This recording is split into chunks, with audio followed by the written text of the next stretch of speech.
So tell us about Joe Flacco and his prospects here. Baltimore's gone wacko for Flacco. Absolutely. Well, you know, they made the right pick. They're going to love Joe Flacco. Just a great teammate, great person, great leader, and all he cares about is winning. You know, I was listening to an interview he was doing on one of the radio stations, and one of the people asked him about, you just signed a $30+ million contract, what's the first thing you're going to buy? And Joe was blown away because he never thought about buying anything. It was like, I got to make the team. We open training camp on Monday. I want to be the starter. I need to help this franchise win, and that's Joe. I mean, Joe wouldn't even think twice about what he was going to buy. His agent told me that he came by to have Joe sign the contract. He goes, you thought he was signing a $12 an hour contract because it was like, oh, hey, thanks.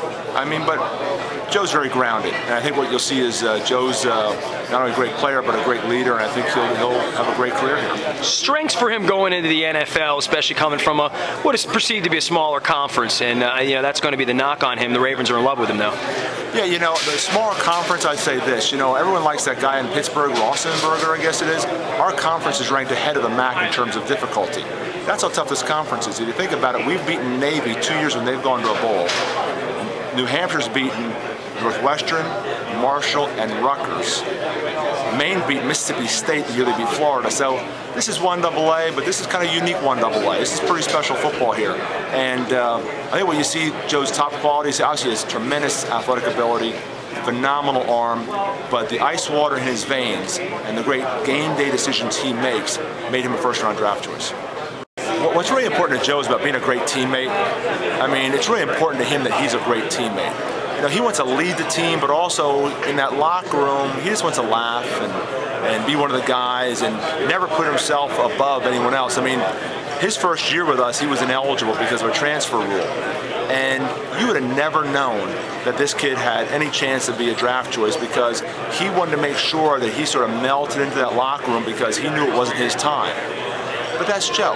I mean, he's just a special individual, and when Baltimore was considering taking him, I told both Cam Cameron and John Harbaugh, I said, if Joe was at USC, you're trying to tell me why he's not the first overall draft choice. And I feel very strongly about that. And I think what the Ravens are going to come to love about Joe is that he was going to bring a lot of success to that franchise. Tell me about the first time you met Joe and how you got involved with Joe and just getting to know him. I mean, you took a flyer on him and he obviously did great things for you. Well, we recruited him out of high school. His high school coach played for me. And so I knew a lot about him from, you know, his high school days, and then he came to our spring game and the whole family came in the office and we sat and we felt pretty good that we were in the running for Joe.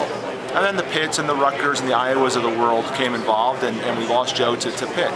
But, you know, on the way home, when he decided he wanted to come to Delaware, we knew what we were getting. We knew we were getting a great person, had a lot of ability, who I felt just really needed to play. Joe comes into my office after the first season that he played, and he wanted to play baseball.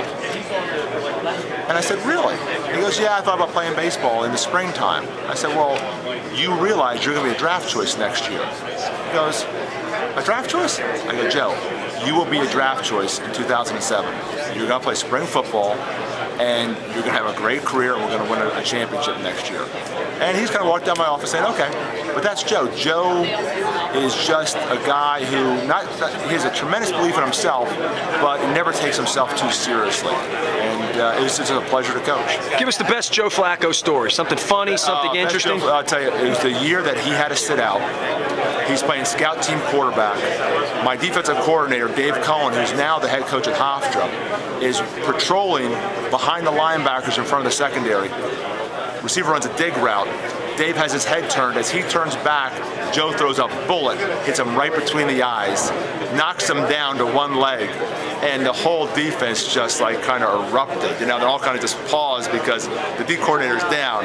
Dave got back up, finished practice off, and that night went home and threw up because he had a concussion.